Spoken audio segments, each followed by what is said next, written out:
Alveg hörkusigur, Valur meistararnir Einar á toppnum, en þetta var ekki fyrirhafnarlaust í kvöldi það.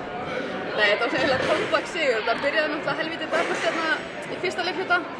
Kvættum við 19-2 eitthvað undir sem er alveg gali og við þurfum að finna leik hvernig við mætum betur leikinn, en ég er ógeðslega stolt að liðinu að koma tilbaka og ná í sigur í dag. Og það kom smá hnjask á Guðbjörgu og hún er svona af og á hnjaskvagninum undanfarið. Það eru fleiri á honum. Þið er langt í að liðið verið fullmannað? Já, því miður, þá lítur út fyrir það að það sé ansi langt í að við verðum fullmannar, en við verðum það þegar það skiptir eitthvað mestu máli. Þannig að það er bara svo það er. Þið eru að recovera vel frá bikarleiknum, en svona snemma á tímabilinu, það var kannski eðlilegt að maður sjái svona eitthvað sveiflur í leikjunum. Þessi bikarleik var náttúrulega bara skammarlegt atvik sem við ættum eiginlega ekki að ræða, en eins og þú ert búinn að nefna þá erum við með svolítið hnjaska lið og við erum bara ennþá að púsla okkur saman, fólk er að spila út á stöðum og svoleiðis, þannig að ég er bara svolítið ánægð með liðið. Hvað eru 4-4 í deildinni allavega? Glæsilegt. Valur á toppnum, 2 stig í Ljónagrynnunni. Til lukku með það. Takk fyrir það.